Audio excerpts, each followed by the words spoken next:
The big one for me with understanding what mental health first aid is about, it's almost very similar to physical first aid. Remember, that's what you were saying. And it was just being that bridge before you pass them on to professional services. That's how I look at it.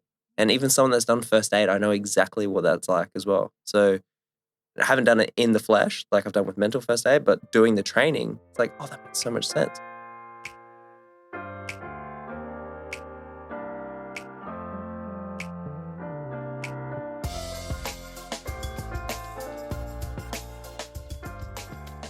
Hello and welcome to the Conversations with Julie podcast. I'm your host, Julie Gillespie. This show is a safe space where we can come together and understand that conversations are what connects us. They let us know where we belong, that we do belong, that they connect us all collectively and to ourselves. So welcome to the podcast and let's start a conversation that's going to make a difference. In today's episode, we're talking about mental health first aid and the benefits that the training has for understanding the practice of having a conversation with someone who's having a tough time. And in today's podcast, we talk to Tofe Evans, who is also the producer of this show. He also does all of the background work to make everything look pretty for us. And he's a content creator, marketer, and a mental health advocate. And as you'll see, there's a lot of aspects of who he is that he brings into his conversations. And I wanted to be able to share this conversation that we've had before with you all because Toph did his mental health first aid training with me just before COVID started. And overnight, after the first night, there was this exhaustion. The second night, after the training, there was this kind of enlightenment. The next day, he had a conversation with his flatmate that needed to be had because he was deeply concerned. And the mental health first aid training gave him the ability to be able to step in, hold space, and be comfortable enough to be able to say, hey, I'm really concerned. So in this podcast, we don't normally go into details in the podcast, but I do just want to put a notice out there. We do talk about suicidal thoughts. We do talk about suicidal conversations, not in the sense that there's going to be any detail. So I just want to put that out there. Also, Toph does take us into some of the things that he experienced with his mental illness over the years and the experiences that he had and what led him through to be able to sit and know that he wants to care for people better and create an experience for people where they're able to feel cared for. Toph is such a genuinely nice human, a kind human, because there's a generosity of spirit there and a hunger for learning and hunger for growing. And I think he's a perfect person to sit and have a conversation with about how mental health first aid, the structure and the framework of it, can change how you turn up in conversations from that moment forward. So welcome on in. I look forward to hearing your feedback on this podcast.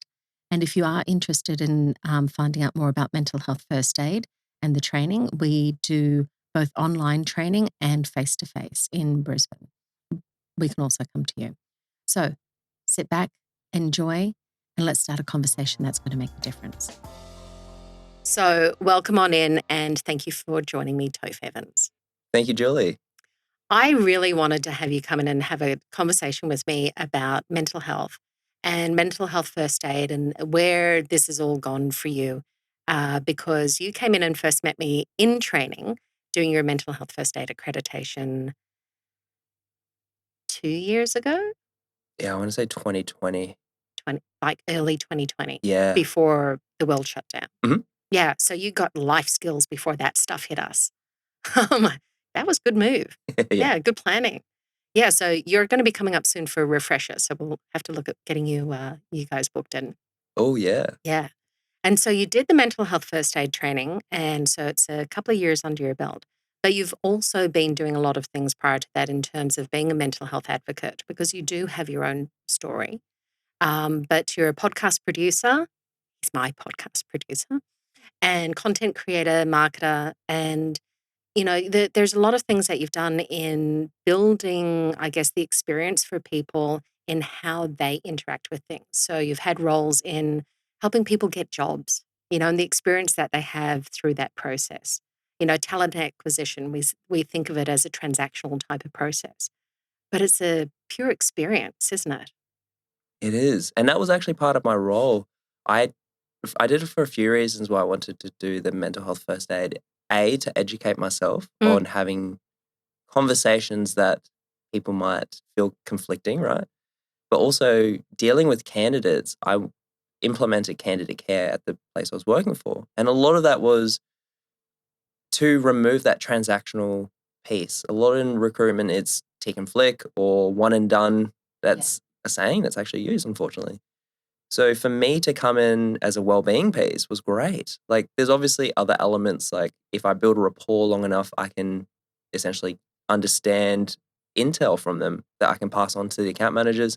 But one thing I noticed was when I was able to have these conversations and sit back and listen, they would actually open up and share. Even though I wasn't in person with them, it was crazy. Like we're able to mitigate a few things. Like there was people that were wanting to leave and able to find that information out early enough because they didn't have the courage to speak with their boss. And it was Yeah. like, wow, this is actually something that is needed in a lot of recruitment agencies. Yeah. Because if we're dealing with people, especially maybe more junior staff, where this is uncharted territory for them, someone that's maybe more of a seasoned contractor is a little bit different, right?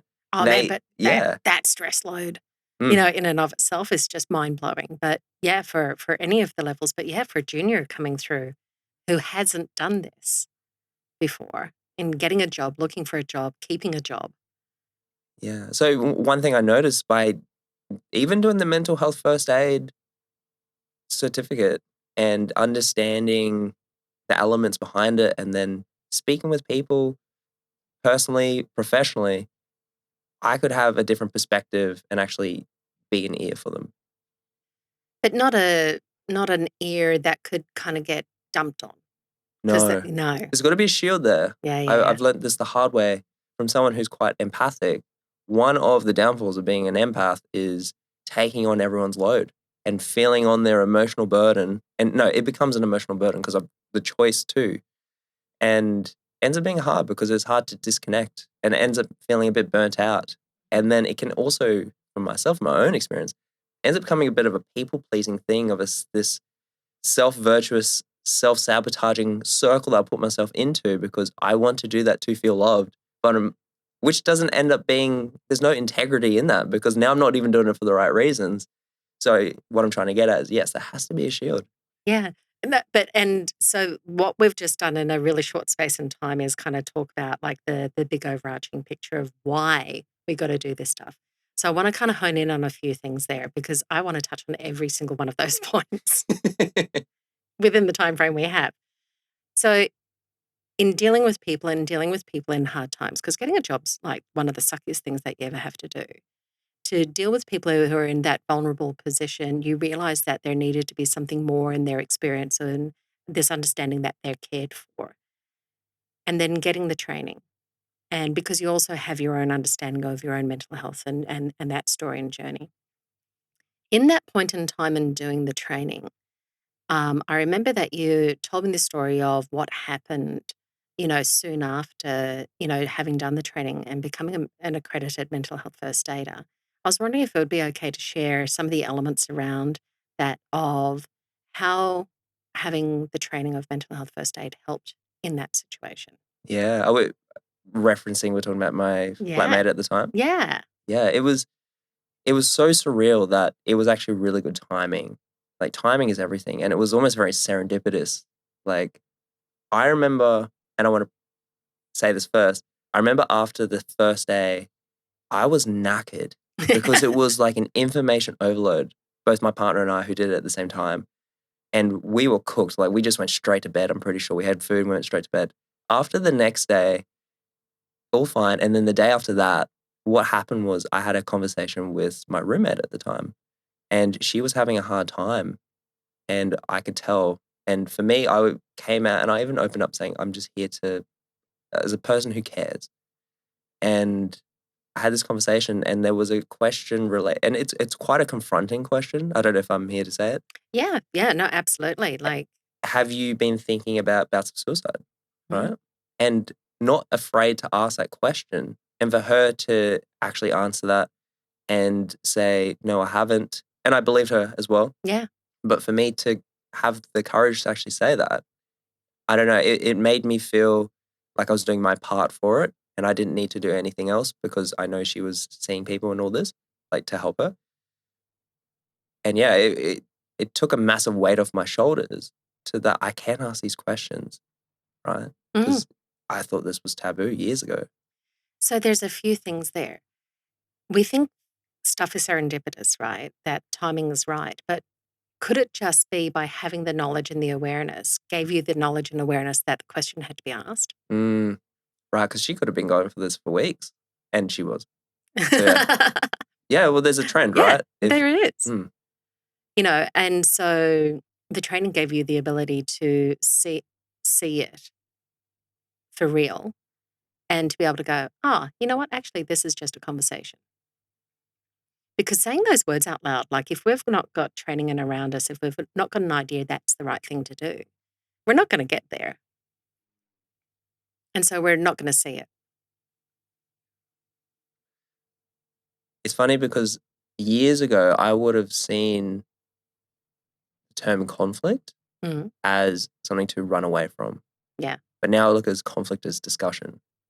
That's what it really is. It's just asking questions and sitting back and listening and realizing the other person has their point to say. And that's how I viewed that as well. Like I'm just having a discussion with this person, a conversation, let's Yeah. just say. And yeah, following obviously the LG framework. So Yeah. I love algae. yeah, So so in that, and this, I guess this is the question. She said no and you believed her. What were the ramifications of asking the question? if anything, the opposite. It was like a look of I'm seen. That's what the look was. It's like, oh, right. Isn't that beautiful? It's more so like I'm acknowledged and I'm seen and I'm Yeah. heard as opposed to why would you suggest such a thing? No, it was never that look at all. And I want to be really clear on this because every time that I've been in that training room, it's like, Julie, I want to know the right thing to say to someone who's having a tough time. And what happens if I say the wrong thing? And I guess the third part in there is, what if they have a reaction? And I just want to be really clear on this is that you asked a question, you allowed it to be answered. There wasn't a ramification or reaction. It was like, I've been seen.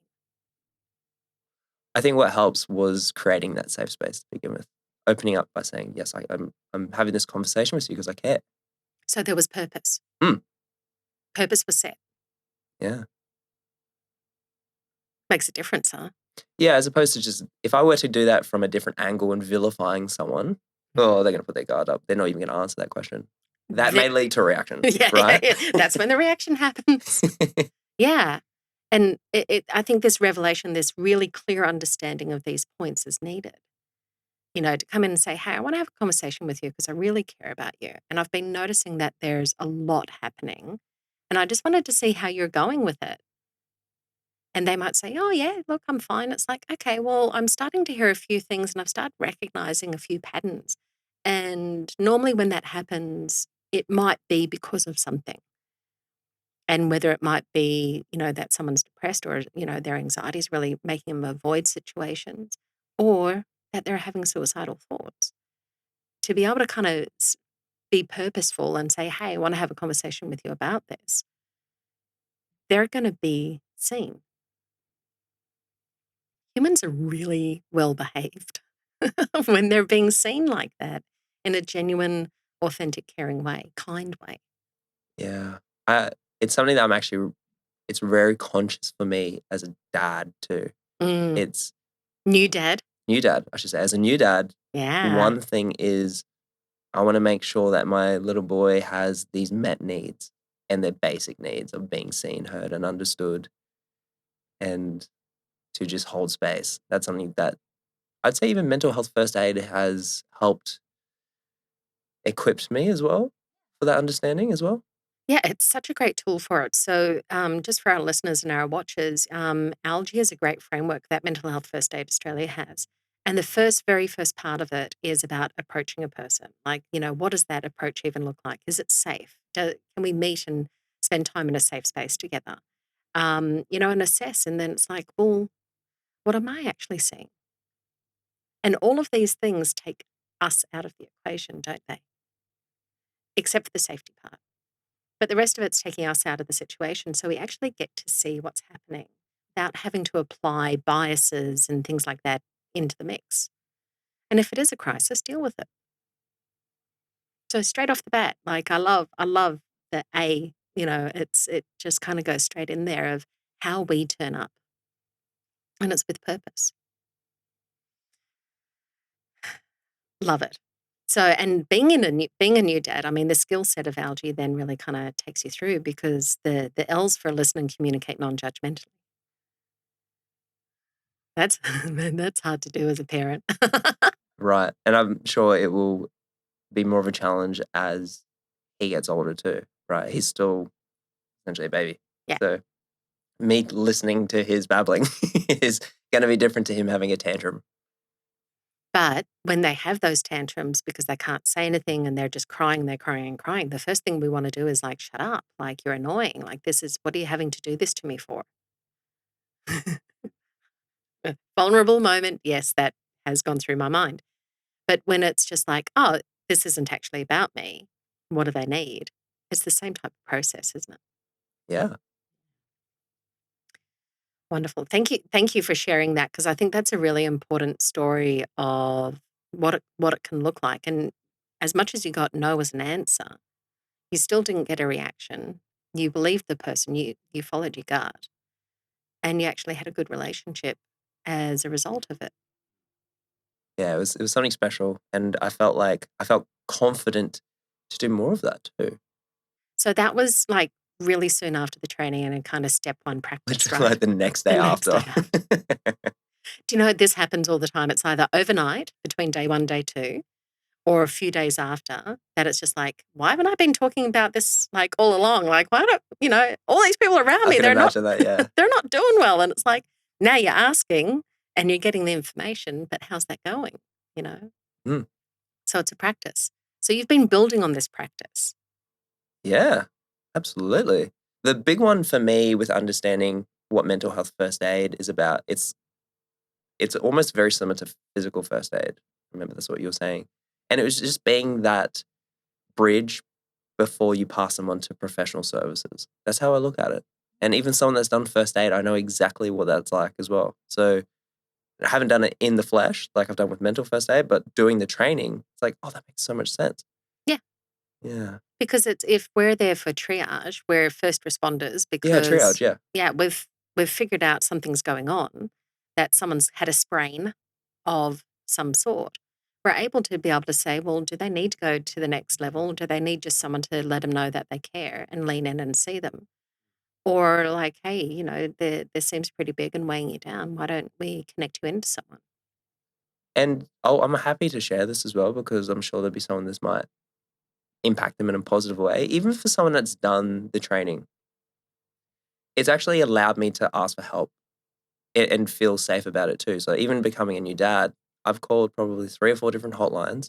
I've Yeah. had counseling, gone to men's work, seeing therapists to guide me through this journey of this whole new world because I know that how do I get to E?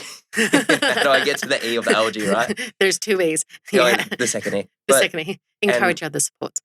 I think also it's setting an example as well. So for someone that is willing to do the training and be there for someone when I need to be, because I care, it's also being the other side going, if I'm ever having a tough time, it's also okay to set an example to, it's okay, it's okay to reach out for help and seek the help because it's also good to be that example as well. Yeah.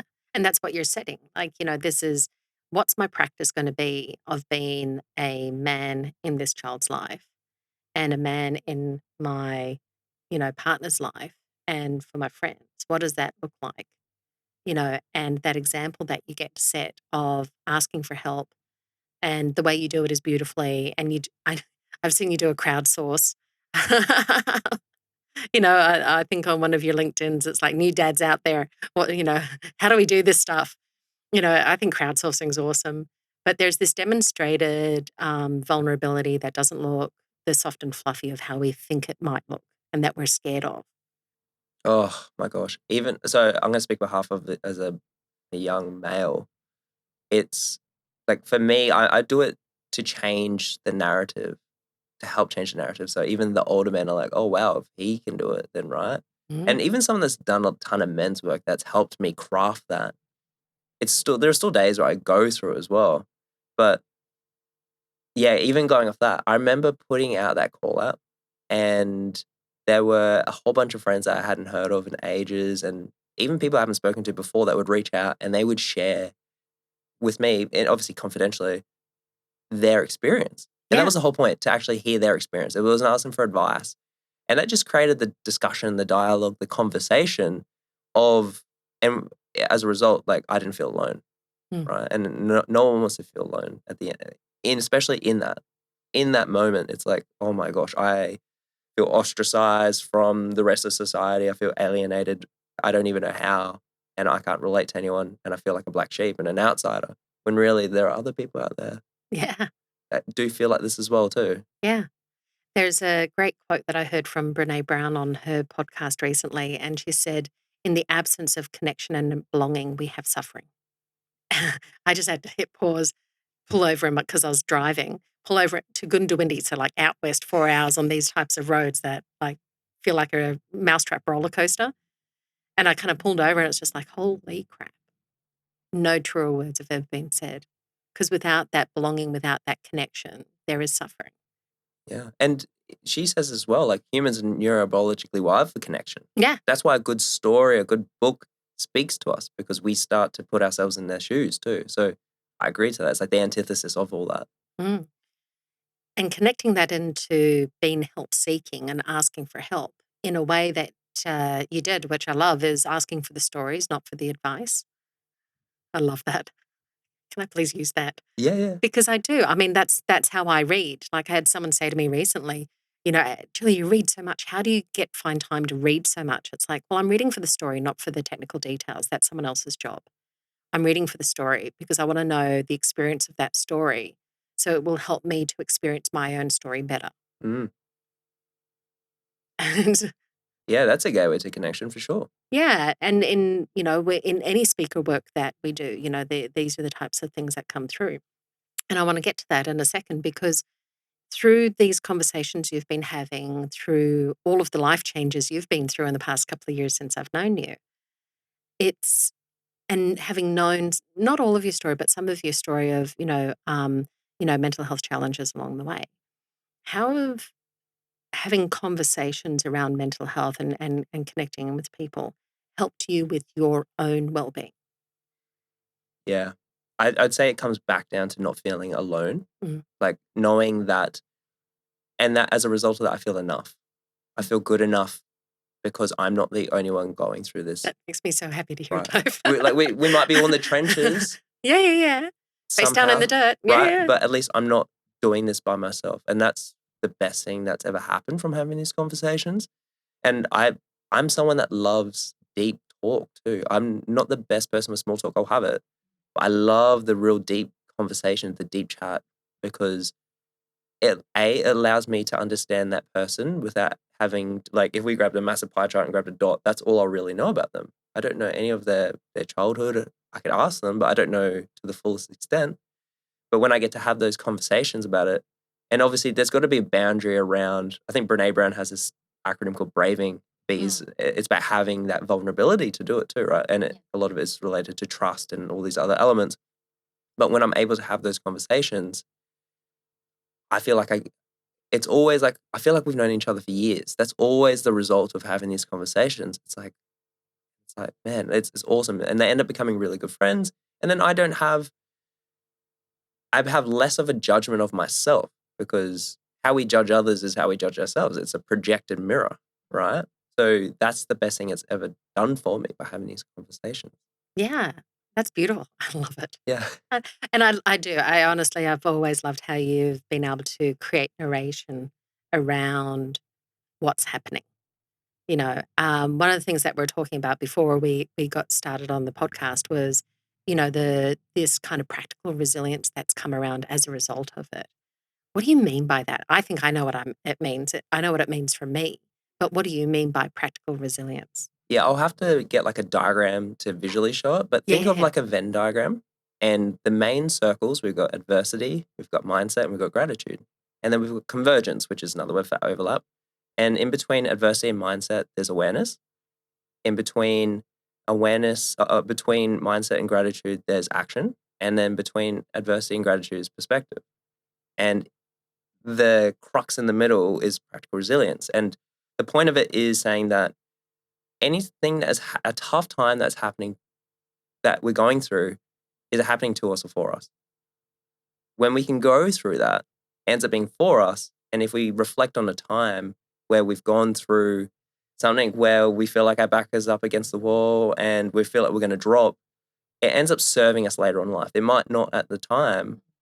And I remember there was a point once upon back in 2014 where I could sleep 18 hours a day because that's how the only way I could deal with what I was going through, because I would rather be unconscious than awake. Yeah. Right. And when I was able to, I guess if I explain my own story in a very succinct manner of how I got through that, I end up turning into like this massive runner. And how it's happened was there was awareness that I knew something was going on, but I was afraid to ask for help because it was never shown to me. B, men don't ask for help because it's a sign of weakness. And I could do this myself. I've got this. And I remember leaving the house, and I'd this been going on for like 2 to 3 weeks. And this is after a massive substance abuse background too, right? I had 9 months of a heavy bender as well, where every day was either drinking and or drugs.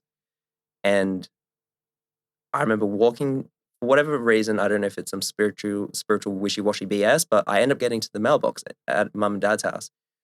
And I remember looking outside thinking, I haven't been out here for weeks. I go back to bed. And then the next day I'm going to do that again for whatever reason. And something clicked, and understanding that how do I find my next mailbox? What's the next big thing? What's the next thing I can do that's very small, that is just an increase? And it comes down to that, how can I be 1% better?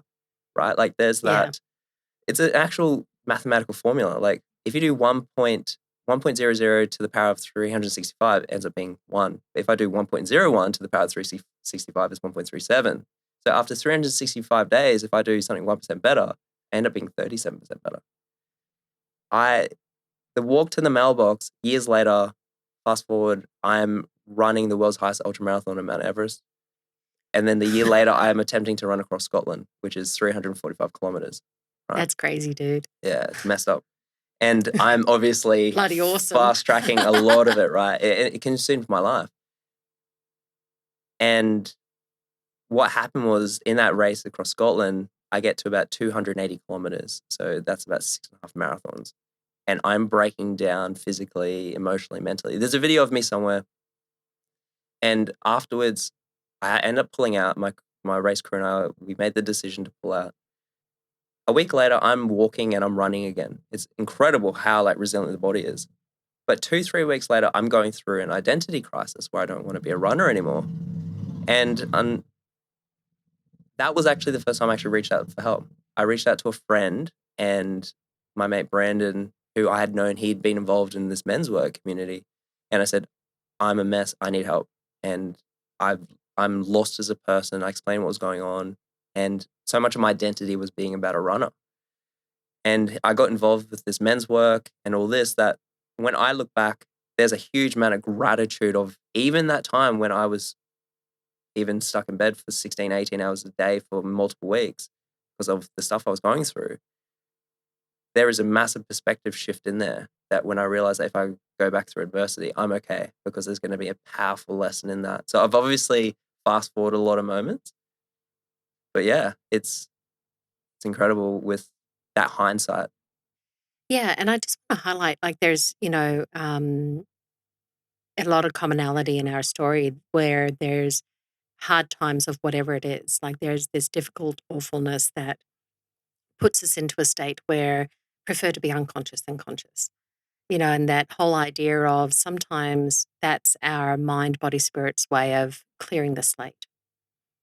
And the body and like all of us, our holistic, person has to go through that clearing of slate because it's muddy and it's messy and it's been hacked to pieces and it needs to heal.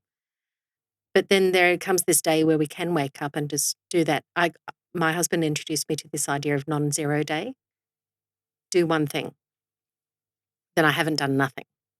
And that one thing for me was getting up out of bed. The next day it was, I also put pants on.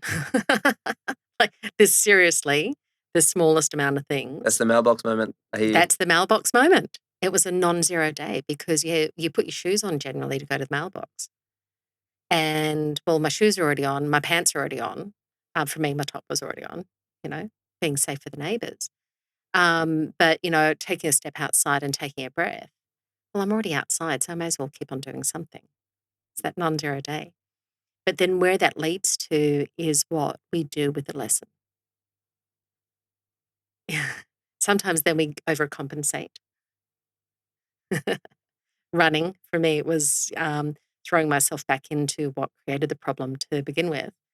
And then we hit a point where it's just like, who the fuck am I? Yeah. And what the hell have I been doing? If anyone knows Monty Python, there's a sketch where they've got a tribe going through long grass, and every now and then they jump up and down and go, where the fuck are we? So you get to that point where it's just like, how did I get here and what am I doing? But there's this opportunity of going, well, I now need to reshape it into what I need it to be. Yeah, rewiring neural pathways. That's the first thing I Yeah. hear. How funny is it, like, driving the same path to work and going, "How the hell did I get here?" Right? Auto It's mode. yeah, it's autopilot. And I'll reflect on this too, that I talk about going into men's work because I was making the same behavioral patterns. What happened was, if I talk about my drinking problem a long time ago, I did that to fit in. I did that to people please because there's a lot of reasons. Like, I actually started drinking at the age of 13, which is really sad. And that was to fit in with a specific friend. And I'm not talking like a sip of dad's beer. I'm talking like hard liquor. That carried on, that I didn't know who I was, that when I went traveling, I carried the identity of being the party guy. And that took a toll on my body. Like, if I grabbed a plastic bottle and grabbed a nail, and every time I destroyed my body because I'd look in the mirror and I would say, I don't want to be that person. And I would drown myself, right? I'd black out. And it saddens me that I didn't appreciate travel because it was the next pub, right? So if I grabbed this water bottle and just filled up, I'd love to actually show this as an experiment. And as soon as I put water in, which is energy and life force, it's going to get drained. And then even the running, the saddest thing was I was also doing the same thing. I was also, at the start, it was finding a bit of purpose. But when I was able to realize that I was also doing it to be seen, to be validated. Valued. Valued, but also I wanted to be put on a pedestal. And it was a hard thing that it makes me grateful that I asked for help, and it was the best thing I could have done that time, because I knew I couldn't do it by myself at that point, because we can't do life alone as humans. No. To realize that, I just broke a habit. I changed the neural pathway. That's what I've done, so that I can go a different way. Yeah, that choice. And I love that Viktor Frankl quote of, between stimulus and response is a space.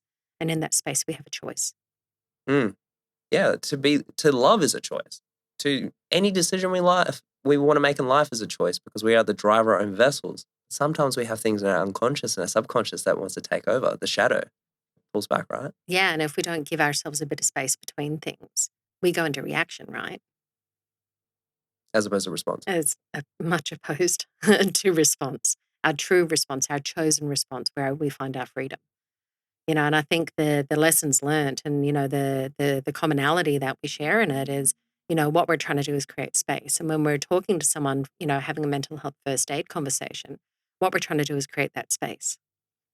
Genuinely, I've come to understand that by helping someone create that space between whatever stimulus is going on for them so they can sit in response, that's the work.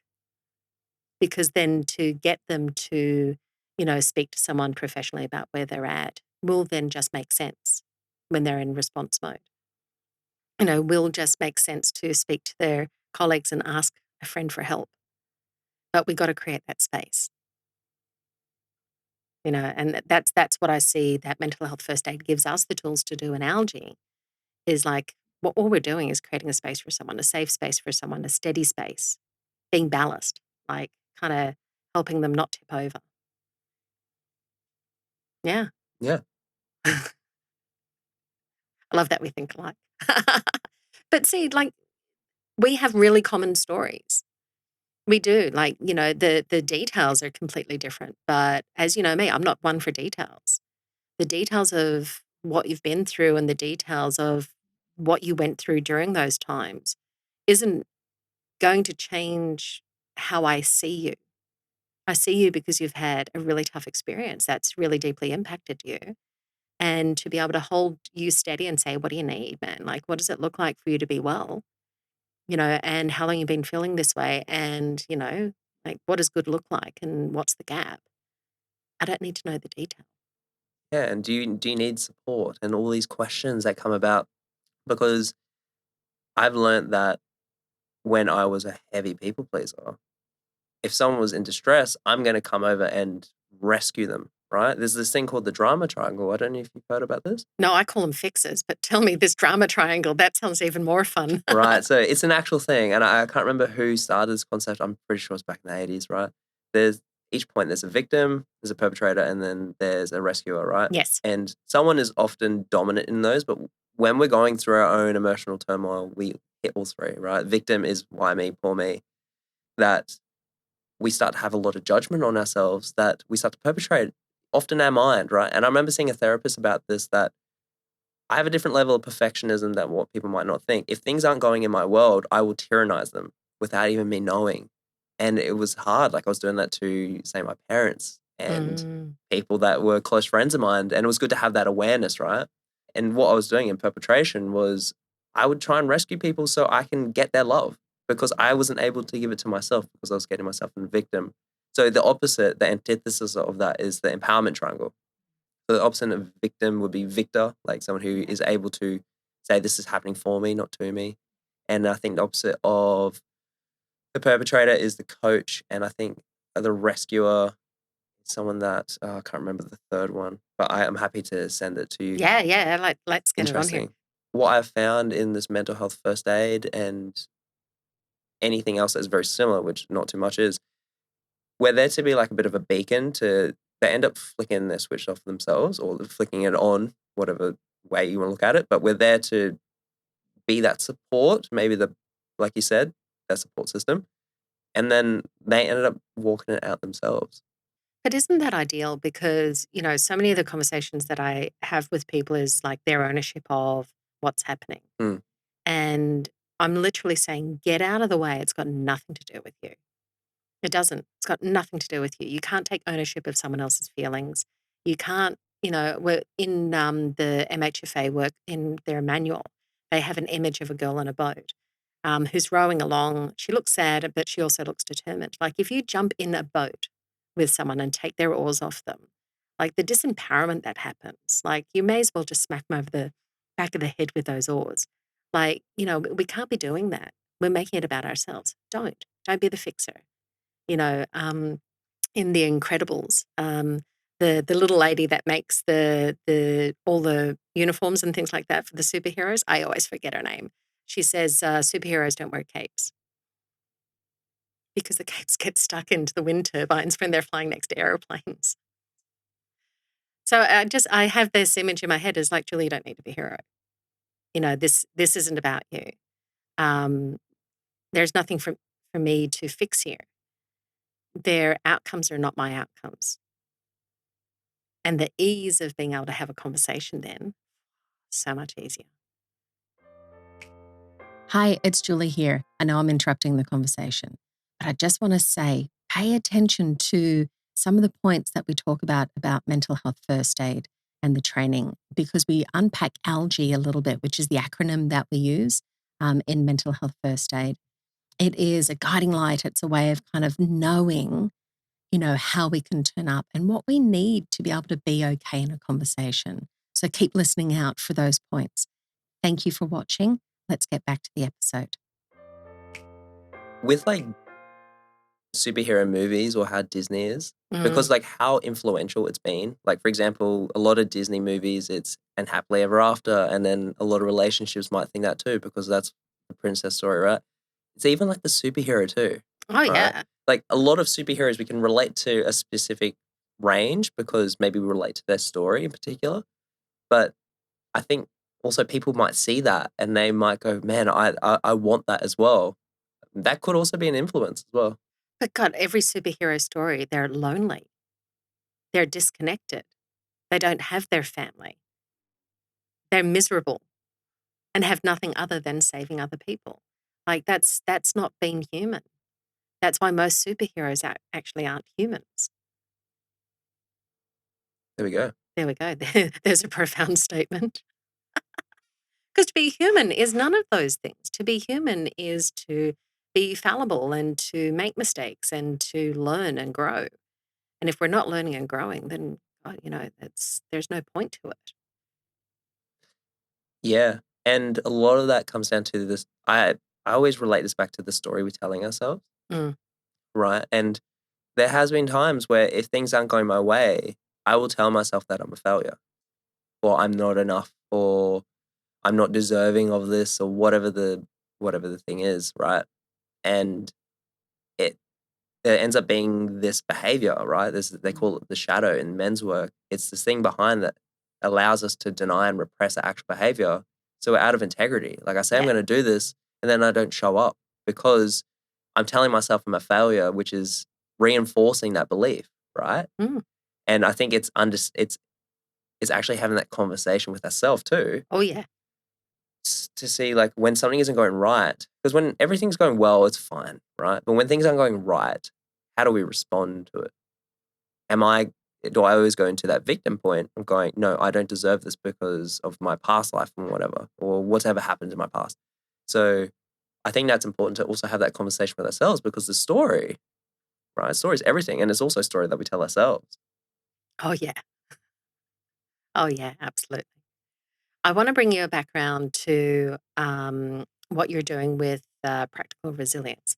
Because when we were talking before, you were saying that, you had this opportunity of actually being talking about this in front of a group and being able to do it as a keynote.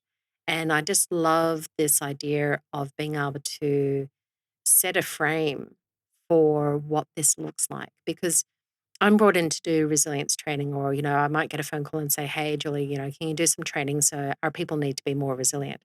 And it literally like pisses me off because it's like, hang on a second, let's not look at the individual. Like, let's look at their environment that they're in. Let's look at the things impacting them. Because if they're turning up to work, they're okay. They just might need a better environment.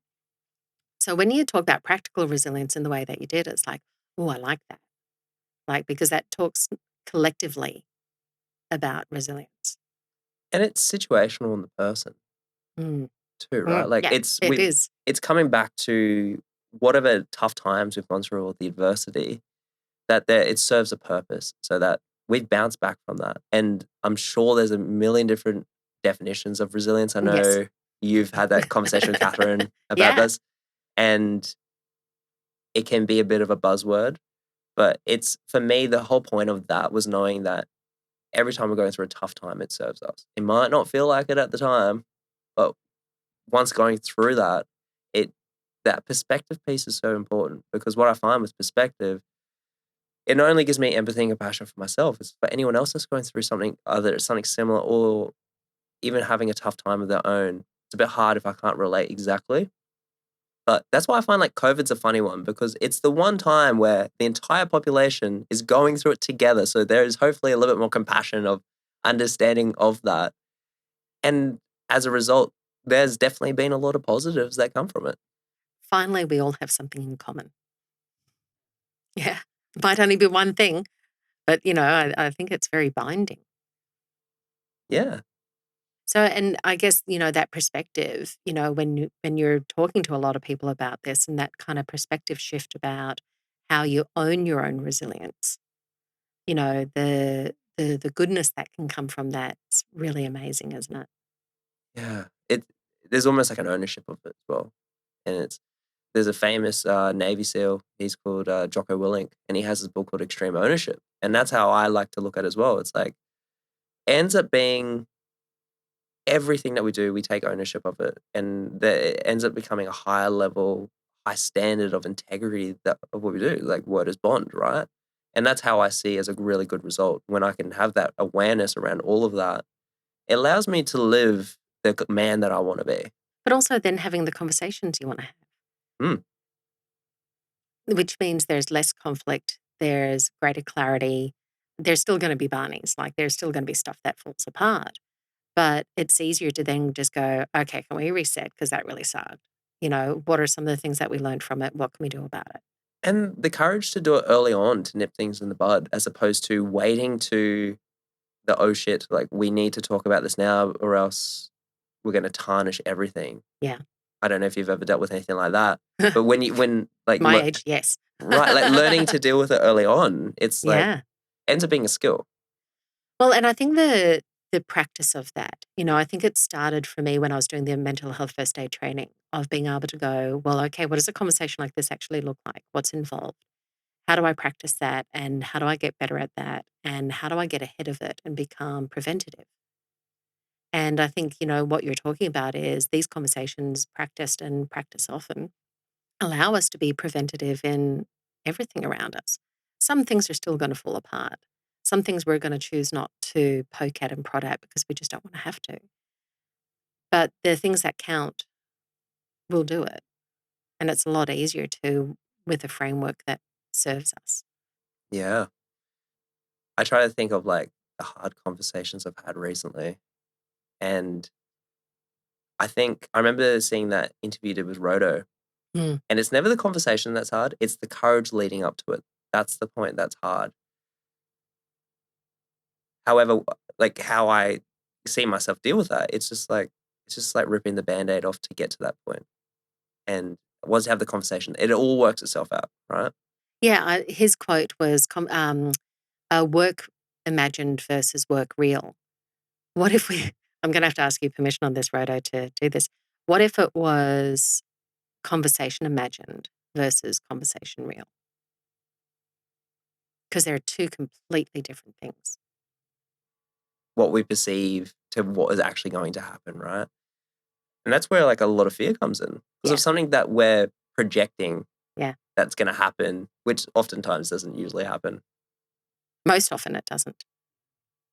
Okay, so Tofe, before I let you go, there's 3 questions I like to ask all of my guests, and I look forward to your answers on this one.